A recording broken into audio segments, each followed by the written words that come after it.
It is a tough holiday season for a lot of families in Northern California this year, with thousands of homes destroyed by the deadly Camp Fire. But local businesses and volunteers are pulling together so evacuees and survivors can enjoy a Thanksgiving dinner. Joining me now is Jeff White, CEO of the Sierra Nevada Brewing Company, one of the businesses stepping up to help. Good morning to you, sir. Good morning. Tell us what you're doing. Happy Thanksgiving. Well, Sierra Nevada Brewing Company, along with the Town of Paradise, World Central Kitchens, and Chico State University, got together to try to put together a sort of a home-cooked Thanksgiving dinner for the evacuees and families impacted by the Camp Fire. So how many people are you serving this year? Well, we expect to serve about 15,000 people. Wow. Thanksgiving dinner today. There'll be 3 official locations plus various shelters. At Sierra Nevada Brewing alone, we expect 1,500 to 2,000 folks coming through for what we hope to be a really delicious dinner, family dinner. Have you calculated the cost of serving 15,000 people? We haven't. Local businesses and businesses all over have been incredibly generous in donating food.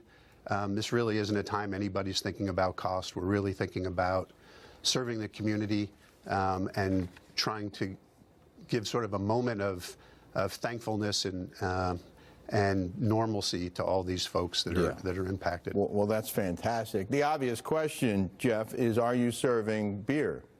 Sierra Nevada beer, to be specific. We won't be serving Sierra Nevada beer. Why not? Some of the folks are a little young, so don't give them beer. Just give it to the adults. True. I'm sure they need it. But we need to get people in and out so we can get all 15,000 people served. And I'm afraid if we serve beer, people won't want to move on and give up a seat for somebody else. Jeff, the pictures of that region are just remarkable and just awful. Have you been there? Are you a native? Have you toured it? Tell us.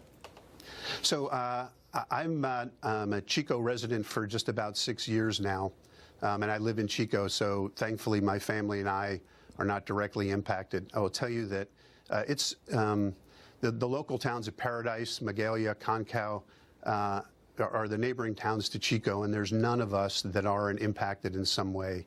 Everybody knows someone. Someone's their neighbor, their friend, their relative. At the brewery, we had about just under 15% of our employees live in one of those towns.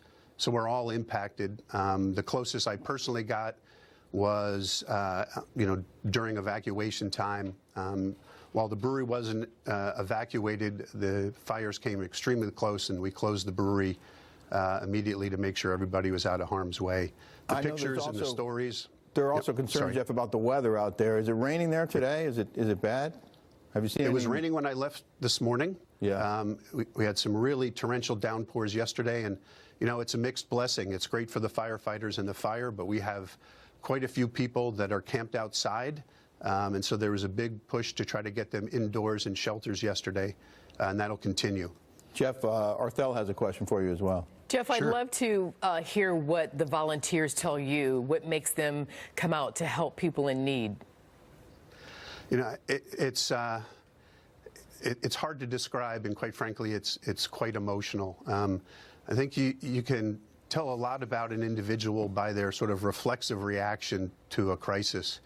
And to a person, everyone I met immediately ran towards the problem. The outpouring in the community of our employees, of everyone I met, was immediately, how do we help? In fact, in some areas we had too much help in terms of clothing and blankets and the like.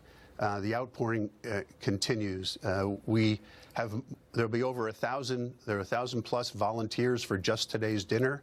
That includes, amazingly, a whole mess of first responders and firefighters, as if they haven't already given enough. They say they also want to volunteer to serve food. It's incredibly rewarding.